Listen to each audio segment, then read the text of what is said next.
Bingo. I'm going to talk about photos again, and vintage photos and the kind that you could buy now. I tell you, I have seen some of the pictures that artists have done about Tinkerbell that I would leave the room. but anyway, so it's a different time era, and I thought you would like to know about how different this is. Some people say to me, how do you say that you were a model for Tinkerbell? What? For Walt Disney? What is, you flew? No, I was a model. What does that mean? Well, let me quickly tell you, many of you that don't know this. At that time, there was a time, really, believe me, there was a time when people did not have computers. They didn't. And I almost didn't have electric typewriters. And that was the era that Peter Pan was made. And the question was also, why Peter Pan? Did you know that Walter E. Disney played the part of Peter in his high school stage show? I thought not. So anyway, they had to film on 35 millimeter film. They didn't have any other film. It was 35 millimeter. And they would cast someone in the role so that at the beginning of the movie, which was going to take 4 years to make, and at the end of the movie, the character would look the same. You've seen some of those. So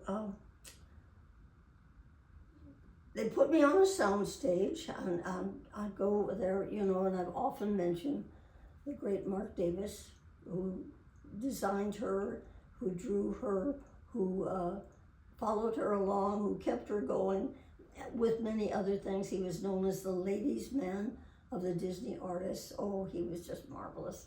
Anyway, he would be there, and he would say, all right, this is what we're going to do.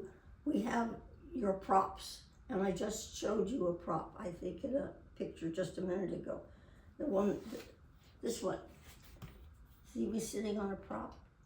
So that's what I would work with. And the cameraman would follow me, all the actions that I did, they would film that. And then they would process that film, and then they would go through it and take out the one frame that they wanted to start the story with, and in betweens. And then there was a lot of stuff that was in between. As a matter of fact, so much they were called in-betweeners. They would take the great big huge one, the great big huge piece that Mark Davis would work on, and then they would fill it in and make the person move and all the rest until they got to the next great big picture that he would fill in. And that's how it went. I was told, I don't know for sure, but I was told that there were 650,000 pieces of art to make Peter Pan. I think that is incredible. So here is one. I'm jumping off a prop here, and can you see it? And that is, we're right back to vintage photos. I think Linda Swisher has them on our website, tinkerbelltalks.com, and you can get, I think she has some of these I signed way back then. Isn't that great? But that's the difference of, here's someone very calm and collected, same idea. See, not a lot of frill and so on. Now I'm going to ask you a question. Do you remember the fact that you never saw Tinkerbell's ears? You never saw her ears. And the reason was it would have cost so much more money to have to stop each time with in-betweener on every one of those 200 films or frames that they had to work on if they had to put it in. So they left her without ears, and you never saw her teeth either. Huh, I got it. And this one, this is another. Now I'm going to show you my very favorite movie, vintage movie of all times, photograph, I'm all right. And that was the first day on the set. And the reason I could tell, I'm in my costume, which was a bathing suit, one piece. I have shoes on. The rest of the time they asked me to change to ballet slippers. And I had light pink ones and I had black ones. And the other times I wore those. This is how she came out in the film, looking just like me. Over here on the side is the cameraman. And right here, down here, you see the back of the head. That's Mark Davis.